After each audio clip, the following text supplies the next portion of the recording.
सोच जरा जब बुढ़ापा तेरा भी आएगा, तेरा अपना बेटा तुझे कैसे सताएगा। जो आज तू किसी माँ बाप का दिल दुखाएगी, कल वही तकलीफ तुझे याद दिलाएगी।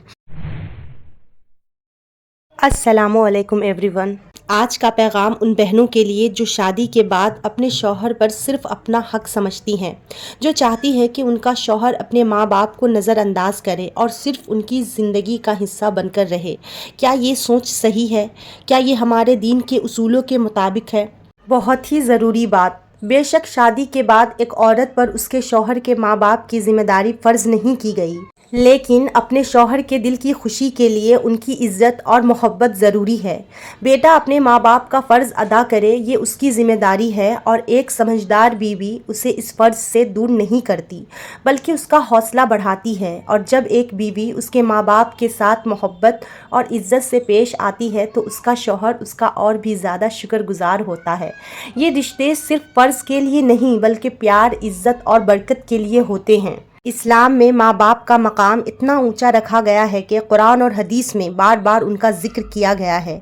अल्लाह ताला कुरान में फरमाता है, और हमने इंसान को उसके माँ बाप के साथ एहसान करने का हुक्म दिया। और एक हदीस में नबी करीम सल्लल्लाहु अलैहि वसल्लम ने फरमाया, माँ के कदमों के नीचे जन्नत है। और बाप के बारे में कहा, बाप जन्नत के दरवाज़ों में से एक दरवाज़ा है, अगर चाहे तो इस दरवाजे को ज़ाया करे या उसका एहतराम करे। अब सोचिए, क्या आप चाहती हैं कि आपका शौहर अपने माँ बाप को नज़रअंदाज करे? क्या आप ये बर्दाश्त करेंगी कि आपके अपने बच्चे कल आपके साथ ऐसे ही करें?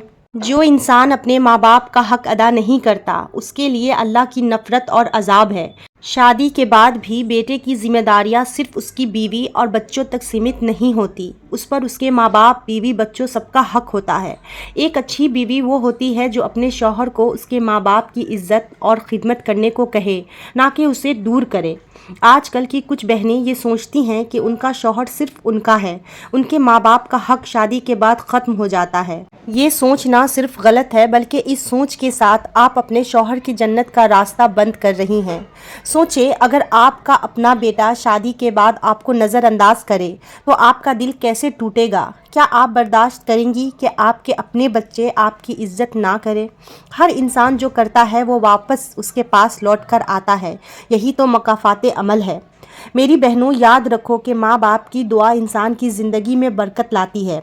अगर शौहर अपने माँ बाप का हक अदा करेगा तो उसका घर खुशहाल रहेगा, और अगर माँ बाप की बद्दुआ मिल गई तो ज़िंदगी में सिर्फ बर्बादी और नदामत है।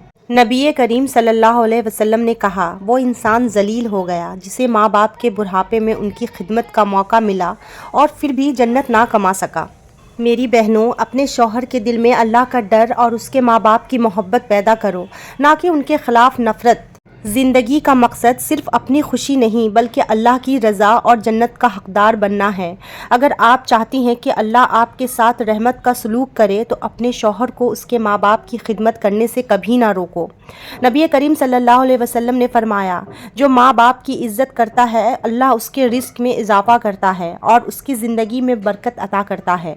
तो आज ही फैसला करो कि आप एक अच्छी बीवी बनोगी जो ना सिर्फ अपने शौहर से मोहब्बत करेगी बल्कि उसके माँ बाप की भी इज़्ज़त करेगी।